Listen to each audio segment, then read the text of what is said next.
Hello and welcome. This is my first video about Pacific 1941-1945, a game about several battles fought at the Pacific Ocean during the World War II.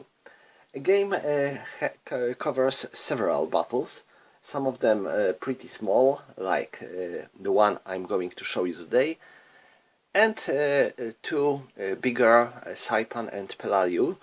But today I'm going to start with Anguar because it's quite small, so it should be easy to show you how this game works. This game uses a system called Battles of the World War II. It's a system. It is a system for all the battles fought during World War II, with some special rules for the certain theaters of operations.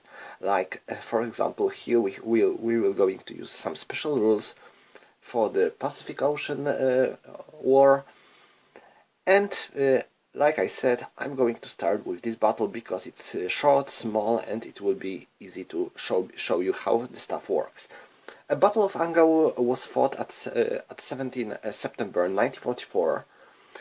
An island was shelled before the battle by the USS Tennessee and then by the bombers from USS Wasp, and after all this heavy fire, units of the American 81 Infantry Division landed on the island. They met no real resistance at the beaches, so they moved down the island. And then, inside the island, they finally met some resistance. There was not much of the Japanese forces on this island, about 1,400 soldiers, against about 13,000-15,000 of American soldiers. So it was 10 to 1 when it comes to the odds. So it was clear that Americans are about to win this battle. But, of course, the question was not if, but when. And that's the deal when it comes to the victory conditions in this scenario. Americans have a clear numerical advantage, so we know they will win eventually. But they have to win as quick as possible to gather more victory points. And as for Americans, we have 4 landing groups, each of them here. So you can see we have two American infantry battalions with 1 landing ships. We have 1 unit of Naval Artillery Support and 1 unit of ground attack air support. Also, a Japanese player might use 2 minefields. In the 2 players game, Japanese player just takes these minefields, he places them aside of the board and notes on the card the numbers of the hexes he wants to place them. And when American unit enters such a hex, then Japanese player tells that this hex has a minefield, and he shows, of course, his card with the number of the hex. But in the 1-player game, this can be complicated, so I decided to do it in such a way. Every time American unit enters a hex without a minefield, the player rolls die. If he rolls 4, 5 and 6, there is a minefield on given hex. There are 2 minefields, so if there are 2 minefields on the board as well, then no more rolls are made. Okay, that's all when it comes to the scenario rules. Of course, there will be more when it comes to the game itself. So now let's take a look on the counters. We are going to use infantry counters only for this scenario, so there is not much of special units, but there are some. First, we have infantry units. As you can see, there is only 1 factor on the unit, it is its movement allowance. When it comes to the strength, we are using strength tables. Like, for example, here for the purpose of this scenario. I have a Polish edition of this game, so everything here is in Polish, but if you going to purchase it, you have to ask for English edition of the rulebook. And as you can see, here we have American battalions of the 81 Infantry Division, and each of them has a number of strength points. So for example, this battalion has 4, 3, 3, 2, 2, 1. So this is not only showing its strength, but it's also its endurance. So if American unit loses all these strength points, it is eliminated, and during the game, as it loses its strength points, it's getting weaker and less effective in combat. And we have also some landing units. They don't have much use in this scenario because an enemy has no artillery, no ships. When enemy has some artillery, he might fire on the landing units and suffer some damage to the landing ships as well, but not in this scenario. In this scenario they are pretty safe. Finally, we have some combat engineers here. As you can see, they are marked with symbol of the combat engineers, and they have multiple purpose in this system. They can destroy objects, they can rebuild objects, they give you some cool modifier during combat, but they are pretty weak and pretty vulnerable, and in this scenario they have, as you can see, just 1 strength point, and their endurance is 2. So they are quite vulnerable and easy to be eliminated.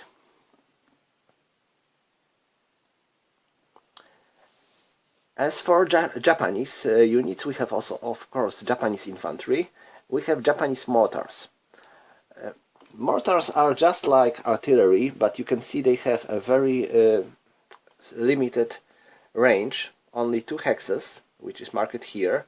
Normally artillery in this game has about 5 hexes, 4 hexes, sometimes even 7 or 8 hexes when it comes to the heavy artillery, but these mortars are, well, have only 2 hexes range, so they can't even fire on the landing ships.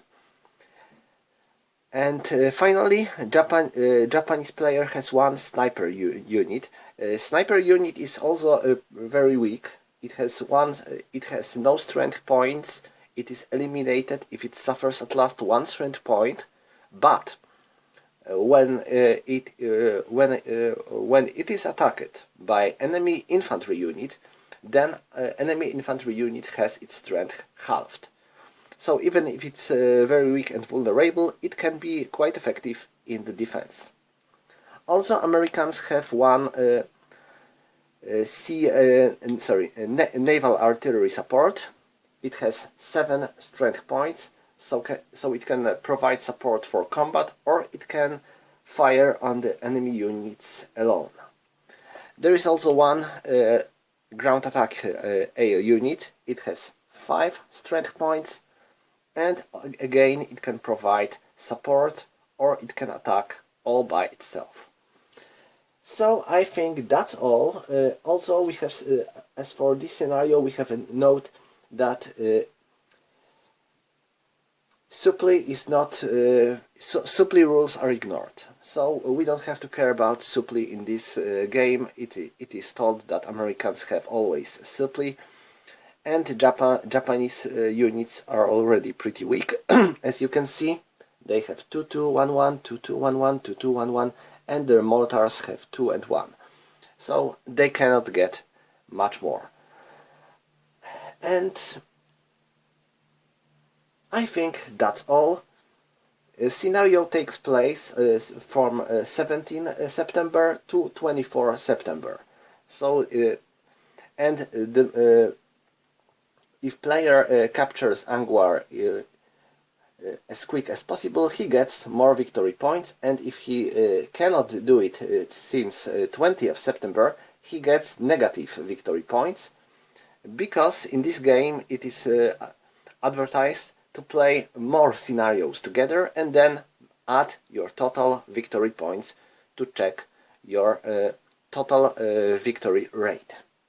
Okay, That's all when it comes to the introduction. We can start the game. Each day is divided into 2 turns, day and night. In most of the games of this system, there are 2 daily turns and 1 night turns, but in this particular game we have 1 day turn and 1 night turn. And each turn is divided into separate phases. And as there is a lot of them, of course we will ignore some of them in this particular scenario, but because they have no use for us. But at the beginning of the game, let's go through all of them. First we have air phase of the player A. So in this game, player A is American player. In the air phase, both players place their AO units on the board. And we have only 1 AO unit on the board here, so we can place it on the board. There is no enemy fighters, no enemy anti-air artillery, so we don't have to care about all the stuff about air phase. We just have to place AO unit. And next we have air landing of the player A. We don't have any airborne units, so let's skip this phase. Next we have barrage phase. In this phase, player A, it means American player, might use his artillery units to perform a barrage against enemy units. So, we have 1 naval unit with a strength of 7, so can we perform a barrage? I believe not. I think not, because to perform a barrage you have to use about 8 points of artillery. I need to check to make sure, but I think that's how it works. Oh, you have to use at least 11 points of artillery to perform a barrage, so we don't have that much, so we can skip this phase as well. And next we have sea landing phase of the player A. So player A might perform sea landing of his units, and that's what we are going to do.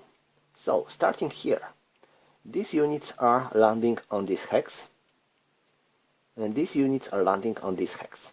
There is no enemy units here, because if there would be any enemy unit on the hex when you are landing on, you would have to perform a combat instantly with the strength of your landing units divided by 4. So it is very, very hard to land on the hex occupied by enemy units, or sometimes maybe if enemy units are extremely weak. But if so, it is better to avoid such a situation. And now here I am landing on this hex, and wow, I forgot about one thing. Since this unit landed here, I have to make rolls for minefields, because there is possibility that Japanese soldiers made minefields here on the beaches. So let's roll for these guys. 6, yes, there is a minefield here.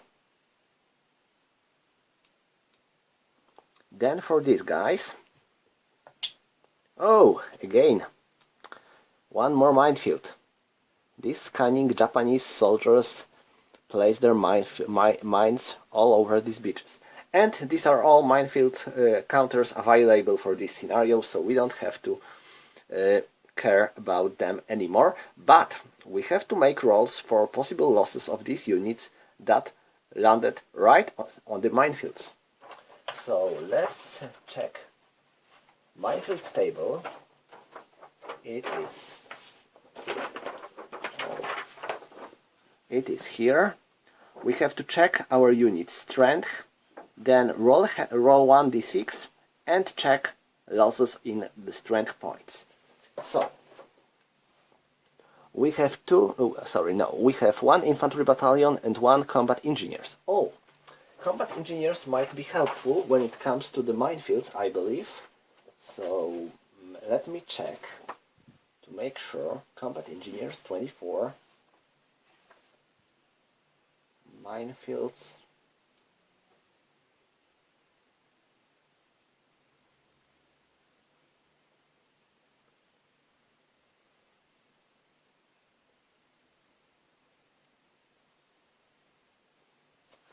Alright, when you have combat engineers, you might ignore the losses, but you have to spend 2 more movement points. So that's what we are going to do here. These guys are not suffering any losses because they have their friendly neighboring combat engineers, but they will have to spend 2 more victory points for this hex. And now them. Well, they don't have any combat engineers around, so they have to suffer losses. Each of these battalions have 4 strength points, so they have total of 8. So we will have to make a roll in the 8-10 row, and I'm going to make it 4. It is 4, so they suffer 2 strength points loss. So I made a copy of all tables on one page to make it easy to handle, and here we have Anguar, and it is 1 of 322 and 2 of the 322, so I will have to mark my losses right now. Alright, so each of these battalions suffered 1 strength point loss. Okay, and finally these guys are landing. They are going to land here. Alright, so this covers the entire sea landing phase. And what do we have next is movement phase of the player A.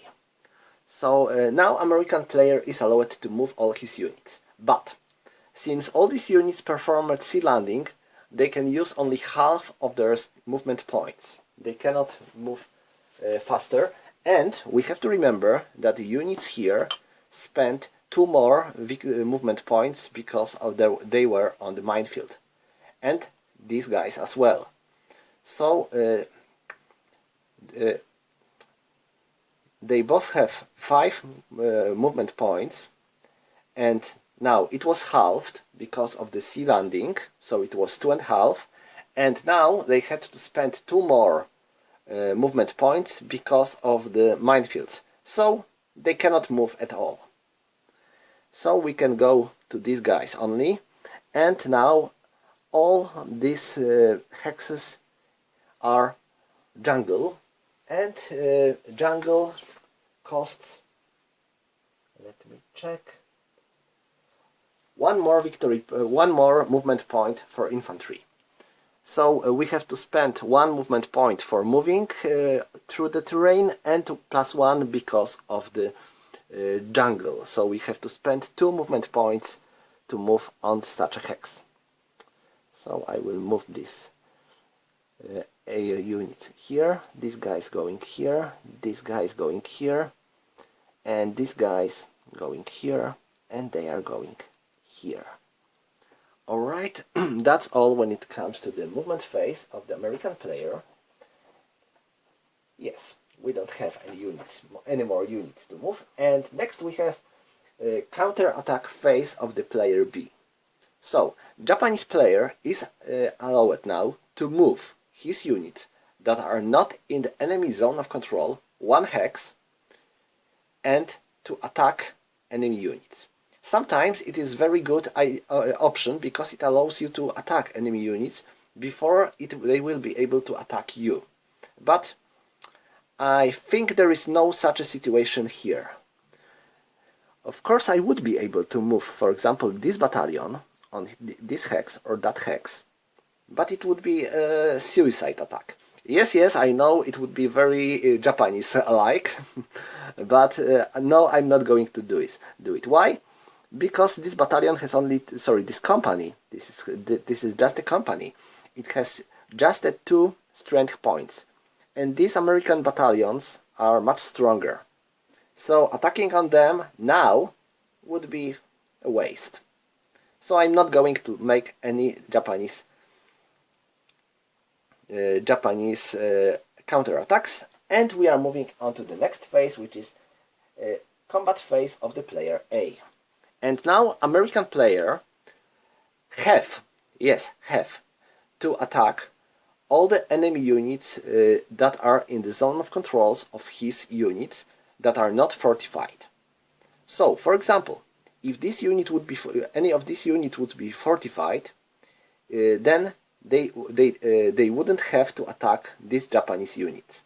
But since they are not fortified, and to be fortified you have to spend all your movement points during the movement phase, so there was no chance for American units to get fortified, then you don't have to attack. But since none of them is fortified, they both have to launch attack on this Japanese group. And we are going to have our first battle in this game. So let's go. First, we have to calculate the total strength of the fighting units. First, I have two American infantry battalions. Both of them have 4 strength points, but they are attacking Japanese unit that has support of the sniper, and because of that their strength is halved. So each of them has 4, and now because of the sniper influence they both have 2. So their total strength of both of these units is 4. And now American player declares that he is going to use ground attack or air support, so it provides us with some nice 5 strength points. So we have now 9. This is pretty good. And next I'm going to call for the naval artillery support, but this can be tricky. Because when you call for naval support you have to roll a die and see if your friendly neighboring ships hit enemy, because they might hit you by accident. There is a possibility. You have to roll 2d6, and if you roll the same number, same result on each die, then there is a chance that your fire missed the target and hit some of the adjacent hexes. So I'm using this naval unit to fire on this Japanese unit, and then oh, I missed, and I missed terribly, because it is 2. Why it is so bad? You'll see. If you hit one, if you would roll 1 and 1, this hex would be hit. No units around. But if you get 2 and 2, you hit this unit. So American ships fired on their own soldiers. This is a disaster. Anyway, we have to resolve this fire. American ships have 7 strength points, and American infantry is in the woods. So we are moving on to the artillery fire table, and we are firing on the unit with the strength 1 to 4, because this battalion has 4 strength points, and our unit has 7 strength points. That naval unit. So we will be using this row, and we have to subtract 1 because target is in the woods. Oh my! 6 minus 1 is 5, so American unit suffers 1 strength point loss. Total disaster. It is 321.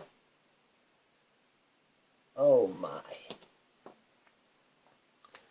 So total American units have a total strength of 9. This unit suffered 1 step loss, so it has 3 now. Oh, so it might go differently again. We have 4 snipers, 2. There is 3 snipers, 2, because we are rounding up. So it's 9. Okay, so now we know the American strength is 9. So let's count Japanese strength. Snipers have no strength. This company has 2, and it can call for Mortars support. Mortars have a strength of 2, but when you are using your artillery to support your defense, you have a half of the strength of this artillery, so these mortars can provide a support of 1. So Americans have 9, Japanese has 3. So it's 3-1 for the American favor. And now we have to check the terrain. We have 3-9. Japanese unit is fortified because of this counter. So there is 2-1 because fortifications provide us -1. And they are in the mountain on the hills, and hills gets us, let me check, -1 again. So it is -1 because of the fortifications and -1 because of the hills. So we have 3-1, 2-1 because of the fortifications, and 1-1 because of the hills. So our final odds are 1-1. We have to make a roll in the combat table. Oh, terrible. You always want to get the lowest result, lower result possible. It is 11 in 1-1. This means A1. So this tells us that attacker has to retreat 1 hex with all of his units. So this battalion goes here, and this battalion goes there. Next, we have to calculate, we have to check the losses. And that's how terrain can be only a problem. First, let's calculate Japanese losses. Americans had 9 strength points, so we will use a column of 6, 10. And now, we have -1 because of the fortifications and -1 because of the hills, so we will use 2-3 column. We have to roll 2d6, 9, nothing. Japanese units suffer no significant losses. And now Japanese units. Japanese strength was 3, +1 because of the hills, +1 because of the fortifications, so it's 6-10. It is 7. So, Americans were lucky, they suffered no significant losses as well. Alright, that's all when it's for American combat phase. We don't have any Japanese units in the American units zone of controls. And next we have supply phase, but like I said, we are going to ignore supply rules in this particular scenario. So now we are going into Japanese phases. First we have air phase of the player B. There are no Japanese AO units in this scenario, so we are going to skip. Next there is air landing phase, barrage phase, sea landing phase. For the player B we have to ignore them because there is no actions for Japanese units. We can go right into the movement phase of the player B. And now Japanese player is allowed to move his units. But if he would move any of his units that are in the fortifications, he would have to remove these fortifications. So I think that Japanese units are not very eager to move, because they have good positions and they have to keep them as long as possible. So I think I'm not going to make any actions now. And next we have an American counterattack phase. And that's where the fun starts, because Americans are quite eager to launch some counterattacks and try to attack Japanese units, because their goal is to destroy Japanese forces as quick as possible. So American player declares his action here and here. It is important to remember that you have to, sorry, I made a mistake, because I have to move and resolve my counterattack first before any other counterattacks takes place. And now what's important? First, you cannot counterattack with a unit that is already in the enemy zone of control. But luckily none of the American unit is in the enemy zone of control. First, then you have to remember that you can attack, you can counterattack with one unit or one stack. You cannot move just here, here, and here, and make all of this unit attack on this Japanese unit. You have to choose one of your unit or one stack, move, make your counterattack, and then move another unit or another stack, make another counterattack, and so on and so on. So I think what I'm going to do is to move here and launch a counterattack against this Japanese unit. I have two American battalions here. Each of them suffered losses because of the minefields, so each of them has 3, so they have 6. Japanese company has 2, so I have 3-1. Japanese unit is in the woods and is in the fortification, so it is 3-1, 2-1, and 1-1. So there is 1-1. I have to make a roll. Oh, that's bad. 8 in the 1-1 is... oh, not bad, not bad. It's nothing. And this unit doesn't have to retreat, enemy doesn't have to retreat, they just stay on their hexes. And now we have to roll for the losses. Americans had 6 and -2 because of the mountains and fortifications, so we have 6, -1, -2, so it's 2-3, 8, no losses. And now American losses, Japanese unit has 2, +2, so it's 6-10, 9. It is 1 strength point loss for American unit. Alright, so let's mark it. It's 322 to suffer 1 strength point loss. And now, am I going to make any more actions? I think no. That's all for my counterattacks. And now there is a Japanese combat phase, and now this Japanese unit has these Americans in its zone of control. So it would have to attack Americans, but it doesn't have to, because it's in the fortification. And when units in the fortification, it doesn't have to attack enemy unit.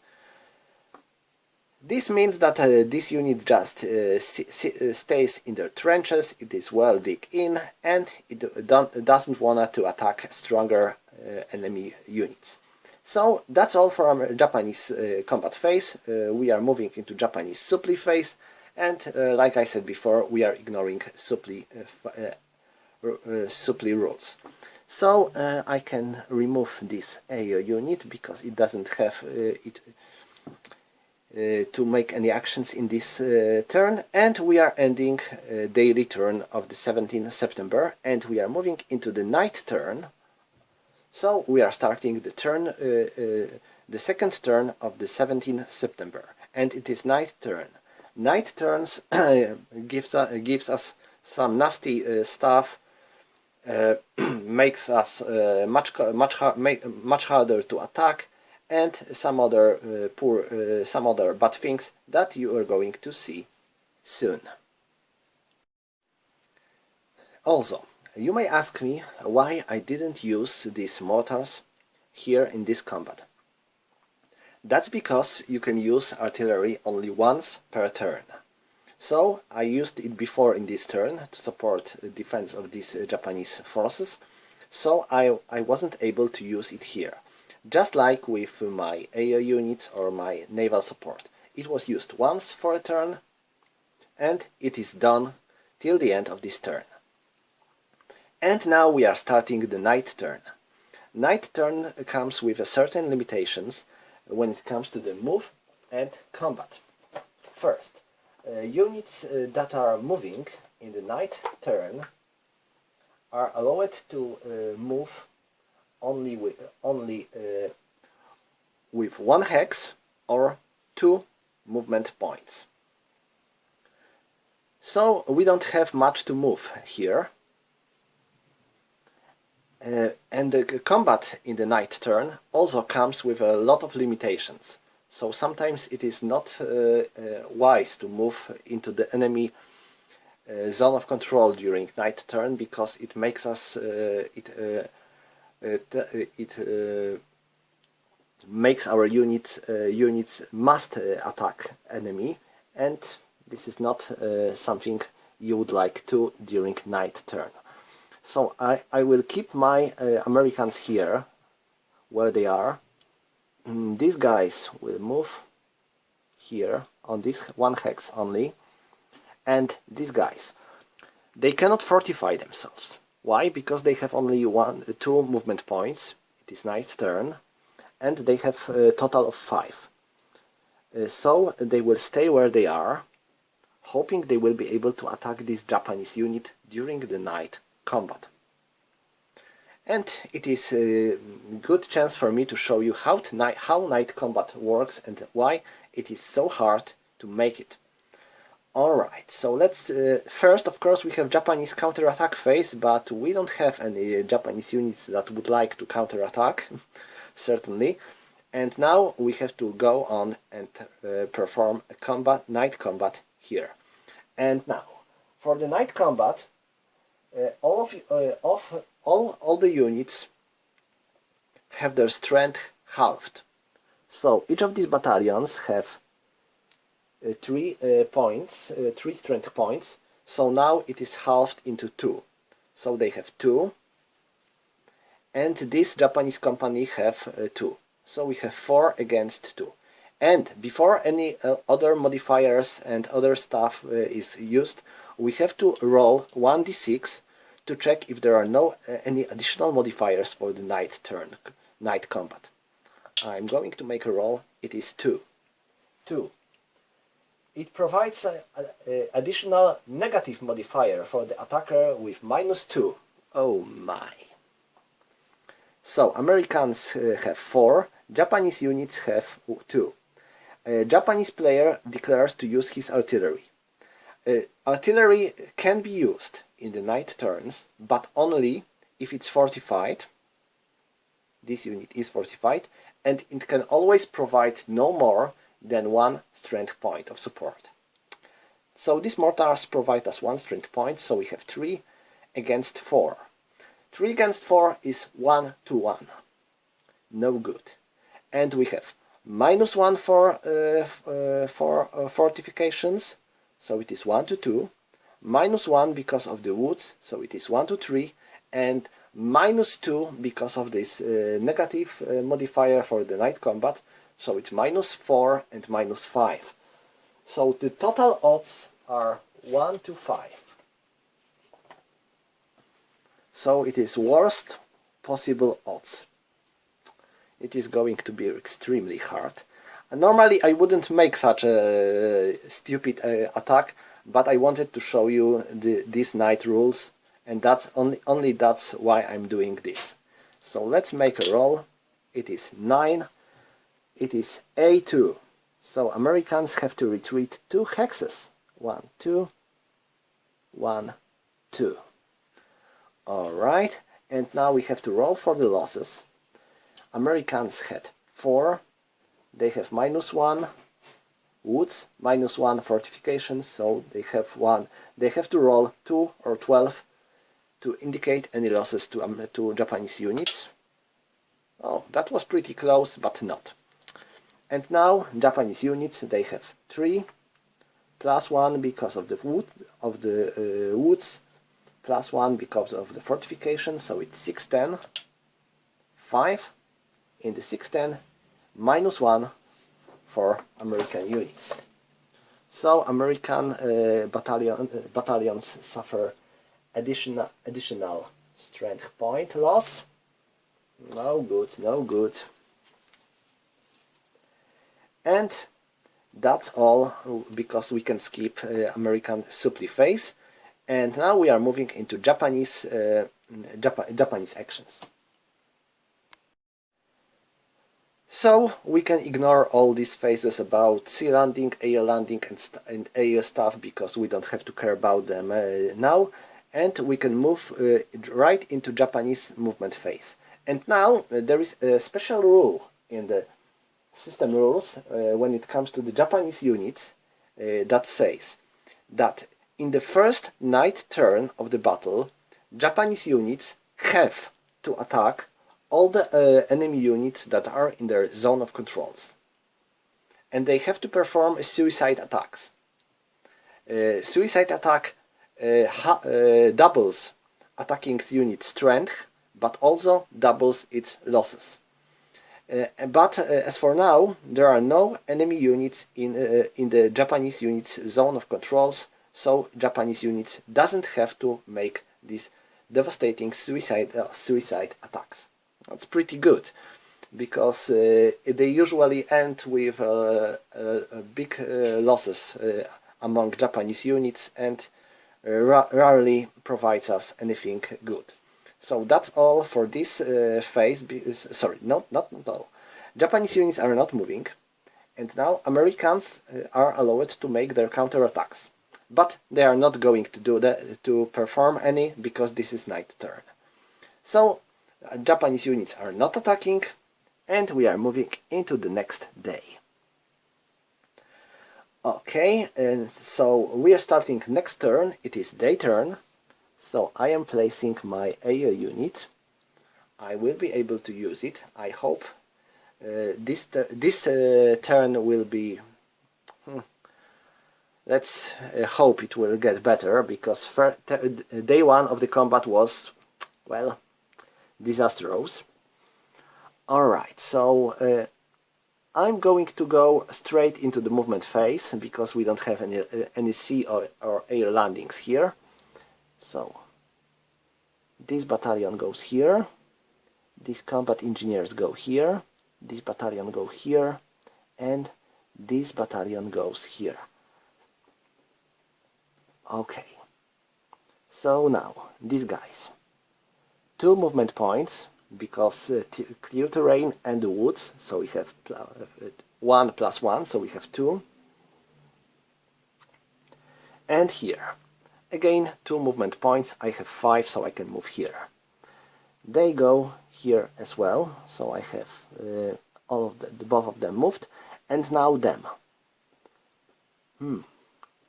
And now this is a problem, because if I will move here, I would enter the zone of controls of this unit, and when you enter enemy zone of control, you cannot move any further, you have to stop. So I cannot move here and here. There is a minefield, so moving here would be quite, and here could be quite risky, indeed. I might try to attack here, but it will be again. Okay, I'm going to do something like this. I will stay here with this battalion, and these guys will move here. They are combat engineers, and they will try to remove this minefield next. Okay, that's all when it comes to the American movement phase, and now we have Japanese counterattack phase. The only Japanese unit that would be allowed to make any counterattack is this company, because these guys and these guys are in the enemy zones of control. So the question is if these guys wants to perform any counterattack against these Americans. I don't think so. They have 2 strength points. This American company has 3 strength points, so it would be already 3 to 1. Sorry, 1 to 2. And now they are in the woods, so it would give Americans another negative modifier.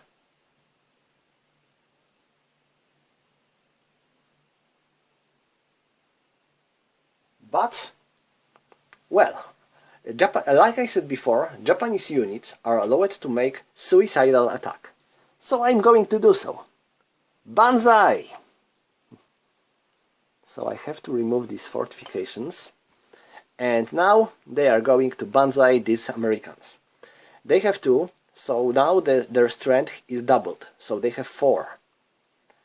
And counterattacks cannot be support with artillery, and same goes to suicidal attacks. So they cannot use any artillery support. Well, they couldn't, because these mortars have only two hexes range, so it wouldn't reach here. Okay, so I have 4 against 3, so it's 1 to 1, and because of the woods I have 1 to 2. It would be still a problem, but let's try. No good. I have bad luck with rolling today. It is 10. 10 in the 1 to 2 is A1. So Japanese units are retreating where they were. And now we have to check for losses. And now Americans had 3, so 2-3, and +1 because of they are in the woods. So there is 4-5 for Japanese losses. Oh, wow. 11, it is Japanese units suffer 1 step loss, and because it was suicidal attack, then their losses are doubled. So they suffer 2 points loss. It was 259.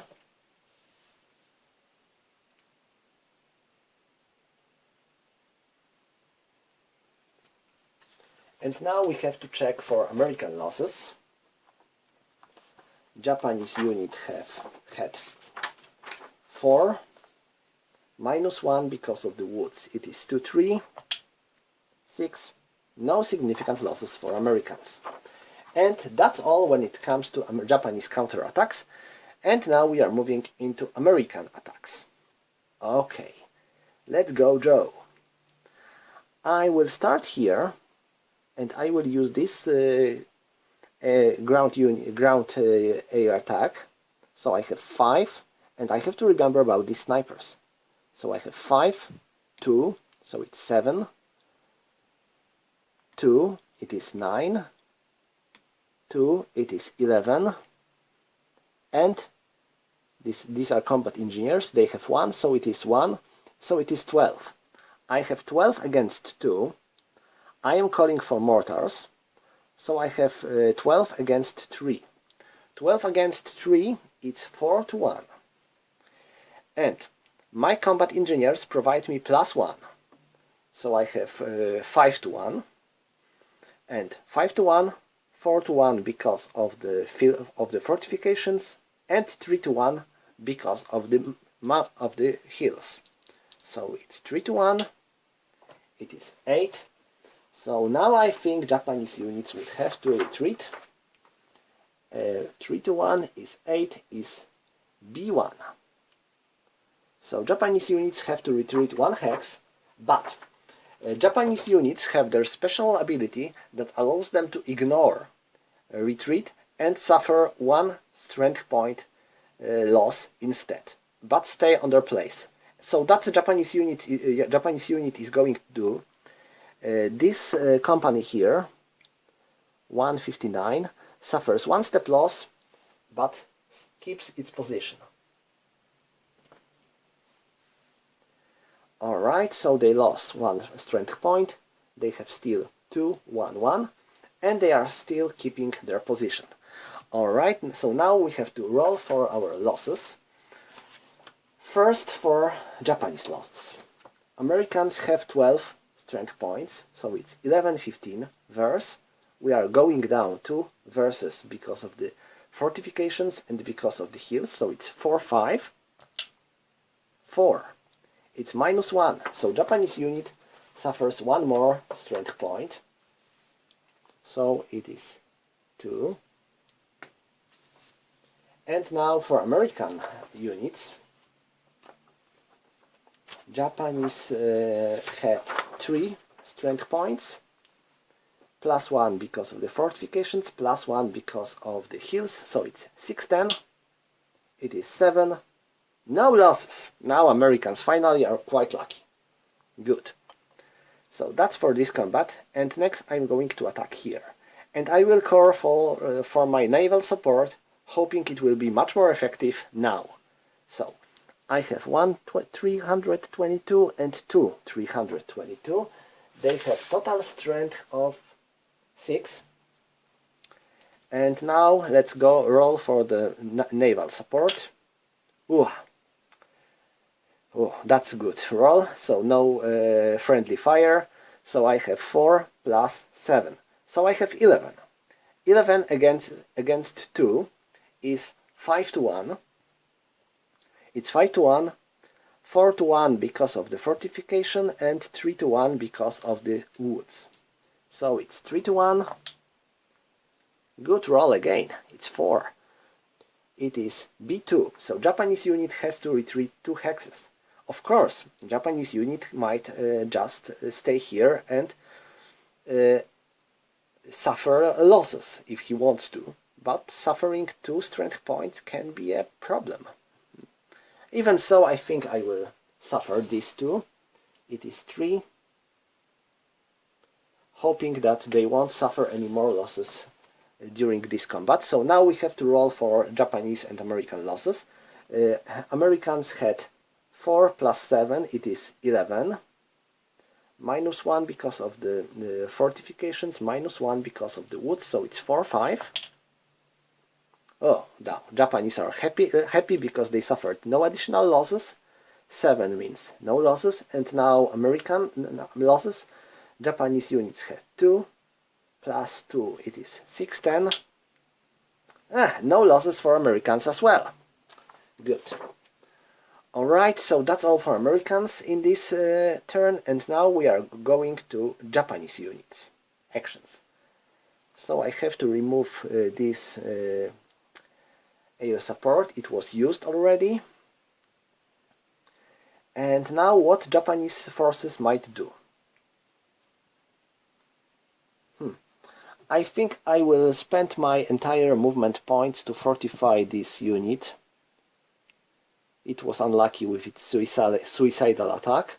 And that's all. I'm not going to make any more movement with Japanese forces. And now this is American counterattack phase, but Americans are not allowed to counterattack because you can see they are all in the Japanese zone of control. They are 2. And this battalion, sorry, this company has how many? They have 1, and this 322 has 3.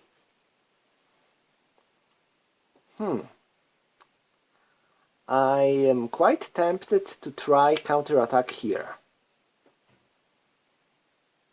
It would be hard, very hard, but there is a small chance that I might be able to do it. I will try. Okay. So I have 3 against 1, so it's 3 to 1, and now I have 2 to 1 because of the fortifications, 2 to 1 because of the woods, and 1 to 2 because of the city. So it's 1 to 2. It will be very hard for me to get positive result. I have 5 in the 1 to 2. Let me check what it means. Nothing. So our units are staying where they are without, no one has to retreat. And now losses. Americans had 3, minus 1, and we can't go any further. So Japanese losses. No losses for Japanese units. And now American losses. Japanese unit has 1, plus 1 because of the fortifications, plus 1 because of the woods, and plus 1 because of the city, town. So it's 6 to 10, 3. American units suffer 1 strength point loss. It is 3. Alright. So now we have a Japanese attack phase. And the Japanese units are not attacking as well, they are all fortified, so they decide to stay where they are. As you can see, this scenario is not very maneuverable. Japanese units are just staying where they are and defending, but it is pretty good to learn the basics of the system rules, I believe. Okay, so that's all when it comes to this turn, and we are moving into the night turn now. We are starting with Americans, and I am not allowed to use AO units or naval support during the night turns. So what I'm going to do... Oh, these guys are removing this minefield. So this hex is finally clear. And attacking in the night turn is deadly. You could already see this. But I have to try, because I have just 2 days to finish, to get any victory points. Because if I will move further, I will start to get negative victory points, so it's not good. So even if it's probably very risky for me, I still have tried to attack Japanese units, hoping I will be able to suffer, to make them suffer some losses. They are all quite weakened now, so there is a chance for me to provide maybe not even destroy, but make them retreat or suffer more losses. So, none of Americans' units are moving, they just stay where they are, and they will be attacking. And no, I think I will move this unit out of here. Attacking on this hex would be very dangerous, and I don't think it would provide me anything good. So let's go and make these attacks here. Of course, Japanese units are able to perform counterattacks if they want to, but they doesn't want to now. It is night turn after all, so let's go on and try and start fighting here. We have a night turn, so these infantry units have their strength halved, and because these are snipers, their strength is again halved. So it's divided by 4. Oh, this is going to be hard. So it's 1, 2, 3, 4. We have 4 strength point against 1. So it's 4 to 1. We have 5 to 1 because of the combat engineers. And now we have 4 to 1 because of the hills, and 3 to 1 because of the fortifications. So it's 3 to 1. And it's... oh, sorry. 3 to 1, and I forgot to roll for the night modifier. Again, 2. Oh my, this is -2. So we had 3 to 1, and now -2, so we have 1 to 1. No. 5. Good. I think 5 is a good, not bad result. In the 1 to 1, it is B1. So Japanese units have to retreat 1 hex. And that's what they are going to do. They retreat here. So Americans are allowed to occupy this hex with all of their units. They can, because you might have 24 unit strength points on the 1 hex. So this is I'm not overstacking this hex for now. And now let's go on to these losses. I think this can be a problem for Americans now. Alright, we had 4 strength points. -1 because of the hills, -1 because of the fortification, so there is a very little chance to suffer any losses to Japanese units. No losses. We have 4. And now American losses. Japanese had 1 strength point, +1, +2, so it's 4, 5. 11. Yes, American units are suffering 1 step loss. Sorry, 1 strength point loss. So 1, I think these guys are going to suffer 1 strength point loss. Alright, and now here. These 2 battalions are attacking this company, and this Japanese unit is calling for the mortar support. So it's 1 and 2, 322. So we have 3 and 2. So each of them has its strength halved because of the night attack. So the unit with 3 has now 2, and the unit with 2 has now 1. So they have total strength of 3 against 2. Oh god. It is going to be 1-to-1, and now we are going to make a roll for a night combat. 4 means no modifiers at all. So we have no additional modifiers for night combat, and we have 1-to-1, we have -1 because of the fortification and -1 because of the woods. So we have 1, 2, 3. No, no, 9. This is going to be bad. 9 in the 1, 2, 3 means A2.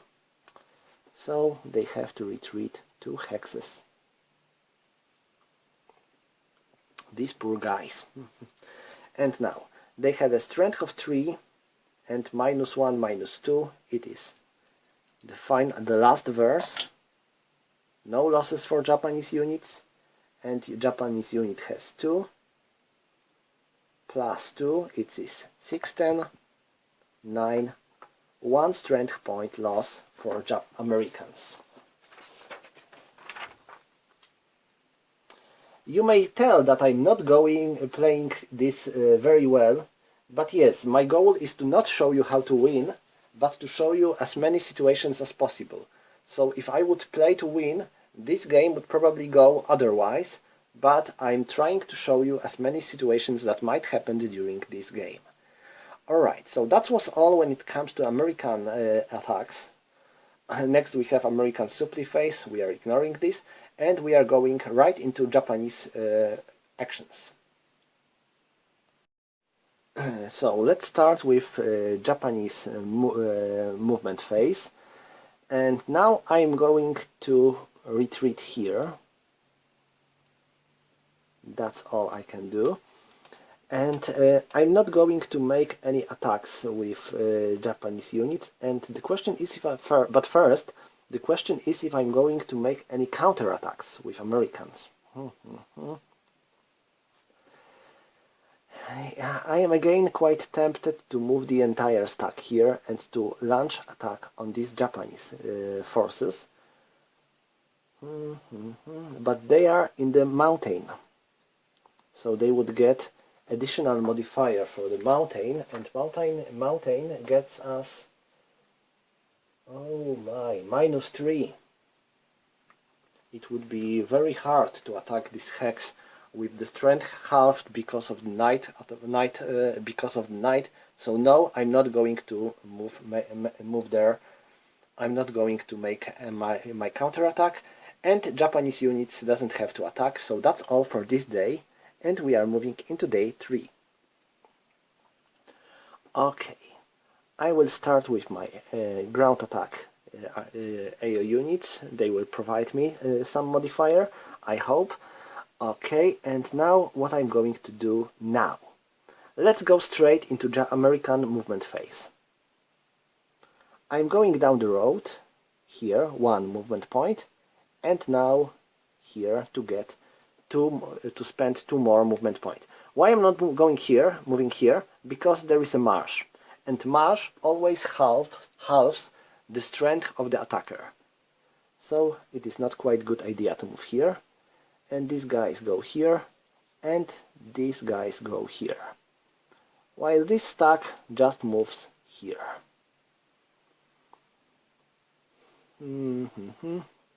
I will fortify this battalion, and that's all the stuff I'm going to do now. And then now Japanese counterattacks? No, not much of them. So we can go straight into the American combat phase.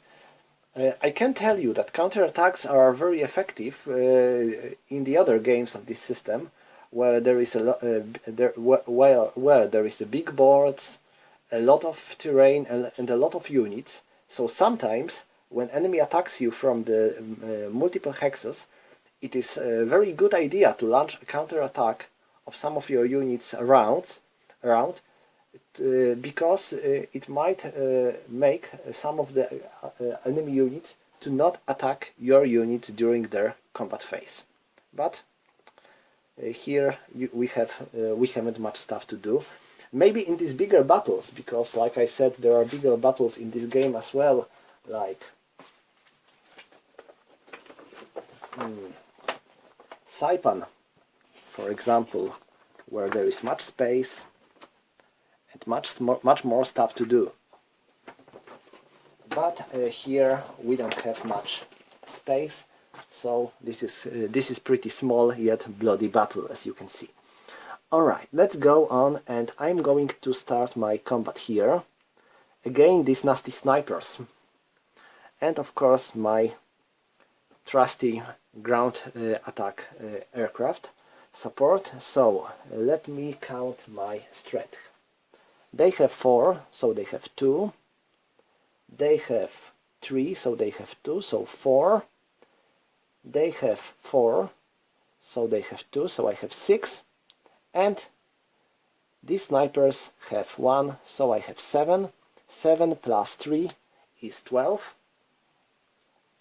And a Japanese unit has 1 strength point. And they are calling for mortars. So I have 12 against 2, so it is 6 to 1. 6 to 1 plus combat engineers, so it is 7 to 1. And there is a mountain, 7 to, and it gives us minus 3. So we have 7 to 1 and minus 3, so it's 6 to 1, 5 to 1 and 4 to 1. So we are going in the 4 to 1 column. I hope it will be better. 9 in the 4 to 1 is B1. So Japanese units have to retreat 1 hex. And Americans are capturing a mountain of bowl. Alright, so now losses. Americans have 12, so it's 11-15. 1, 2, 3 because of the mountain, so it's 2-3. 10. Pretty close. Sadly, no losses. Now, Japanese units, they have 2 and 1, 2, 3. 11-15. Oh my. 7. Oh, just 1 strength point loss. This is not going very well for Americans, really. Okay, another combat goes here. I will call for naval support. So let's roll for good. We have no friendly fire here. So we have 7, 8,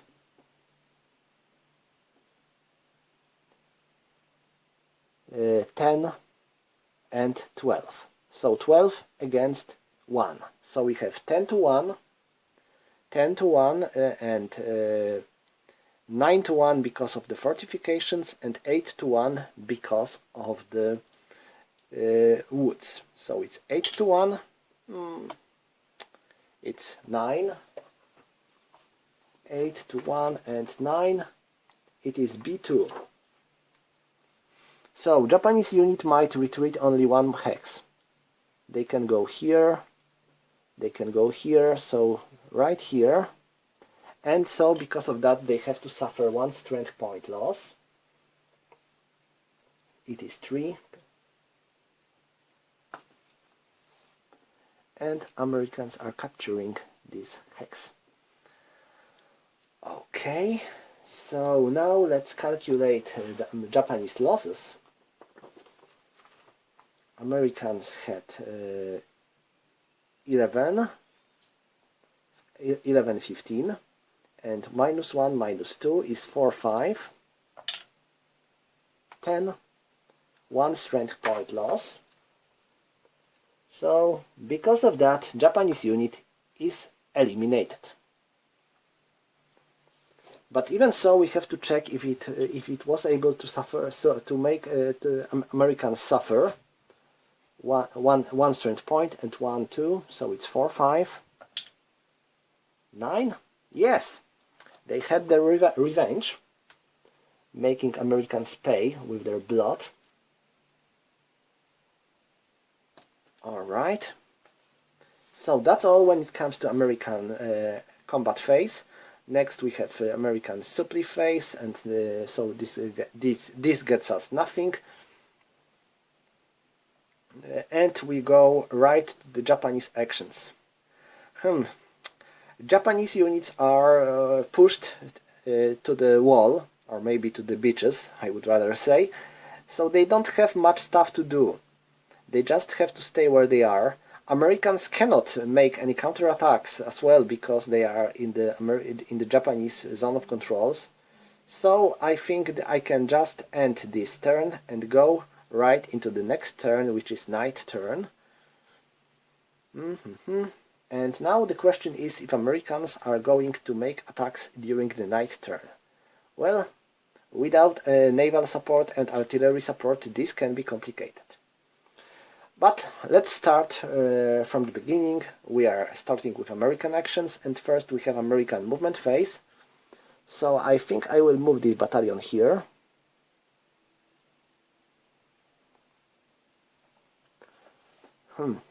Now the question is if I'm going to let this stack attack here in the night turn. No, I think this would be pointless. So I will move them away 1 hex, and I will make a single attack right here.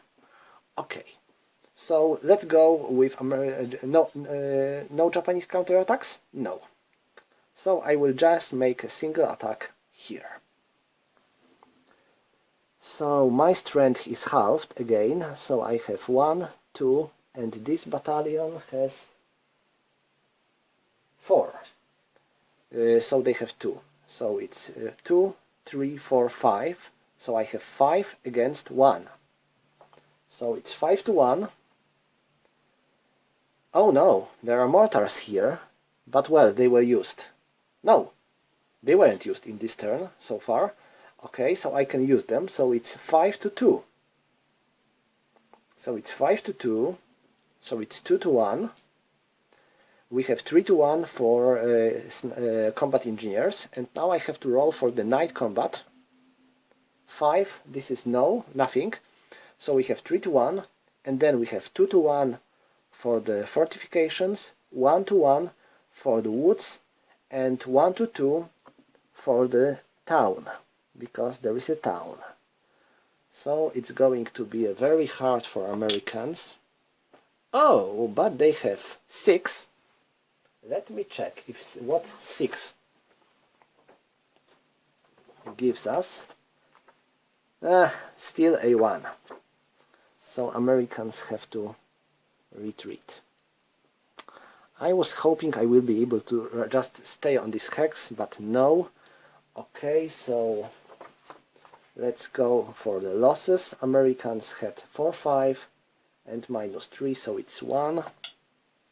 No losses for Japs. And for Japanese units, 1, 1, 2, 3, 6, 10, 6. No losses for Americans as well. Okay, that was good at last. And the Japanese units are not doing much during this turn. So they just stay where they are. They don't perform any movement, no attacks. And Americans are not going to make any counterattacks either. So that's all for this turn. We are going into the last turn, and I think this is going to be bad. So Japanese units seems to be, well, doing surprisingly well. But maybe it's because I'm playing in this way. If I would play more cautious and think more about my attacks to make them more effective, then the situation might be different. But like I said, I'm going to show the game, not to win. Alright, let's go on with the last day of this battle. This is not quite an epic battle. Even so, it's quite bloody. Okay, so I'm placing my ground support unit here, and I'm moving these Americans here, these Americans there, these guys go here, and they just go right here, all of them. And that's all. Let's go and resolve their attacks, hoping that there is still a chance for Americans to win if they will be able to eliminate all Japanese units in this day. The chance is not very big, but at last we may try. I will start here, and again we have a problem because we have to fight against these nasty snipers. So one, let me check their strength. They have 2, so it's 3.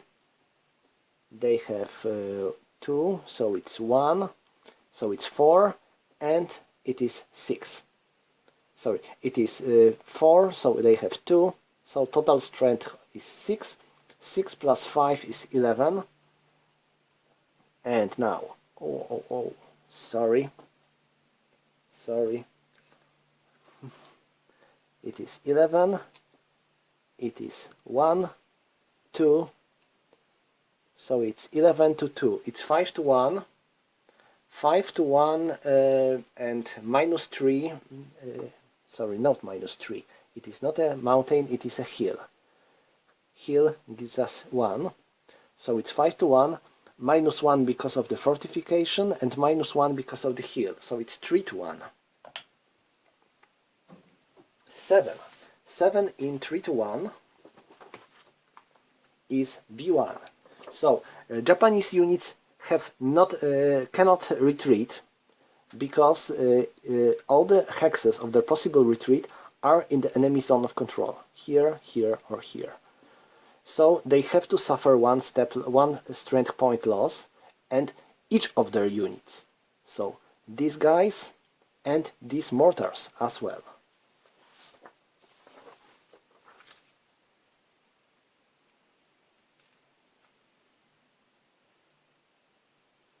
Okay. And now I have to roll. Oh, sorry. And these snipers are eliminated because of that. Finally. Okay, and so we have to roll for American and Japanese losses. Americans have 11, minus 1 because of the hills, minus 1 because of the fortifications is 4-5. Oh, no losses for Japanese units, and Japs have 2-3 plus 1 plus 2 is 6-10. 10. So Americans suffered a loss. Okay. So it was 3. They will suffer 1 step loss. Okay. And the other combat goes here. I am calling for my naval support. Good. No friendly fire. So I have 7. 7 plus 4 is 11. 12. 14 and 16. So I have 16 against 1. So it's 10 to 1. It is minus 1 because of the fortification, so it's 9 to 1. Minus 1 because of the woods, so it's 8 to 1. And minus 1 because of the town, it is 7 to 1. I have 7 in 7 to 1.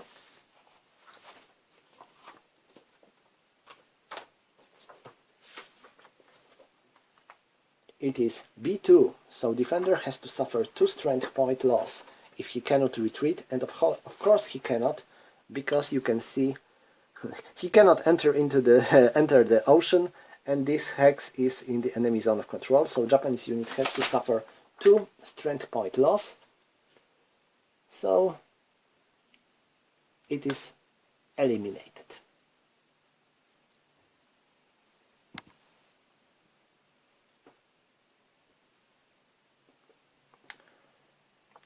Okay, and now Japanese phase. Japanese units are not moving, of course. Now, I think I will move this stack here and perform a counterattack against these Japanese units. With this stack only, of course. So, there are no these nasty snipers here, so I might be able to do something. Let's go and try.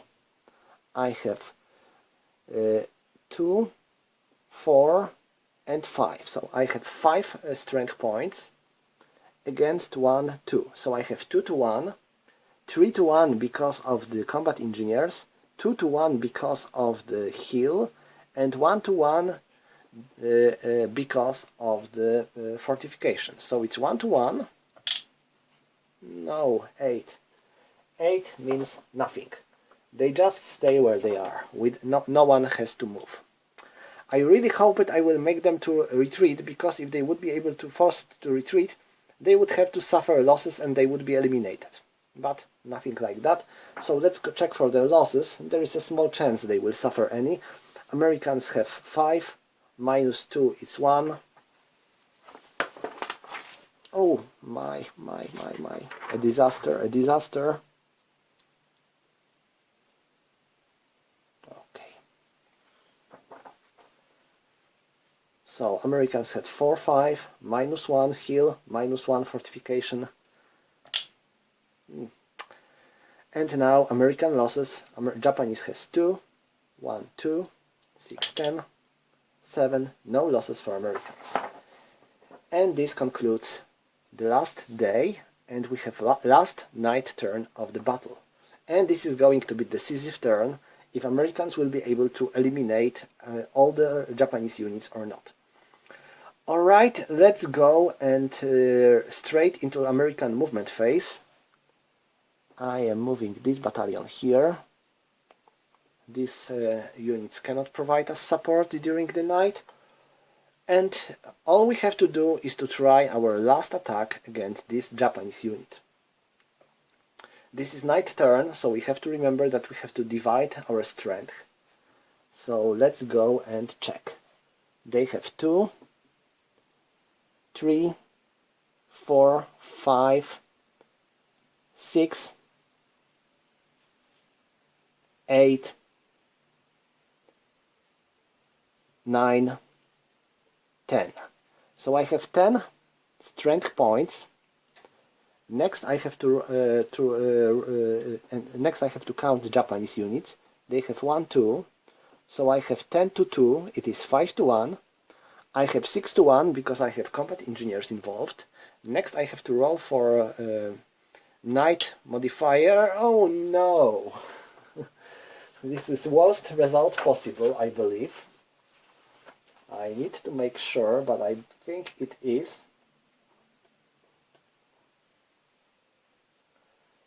It is -2 and attacker suffers additional 1 strength point loss.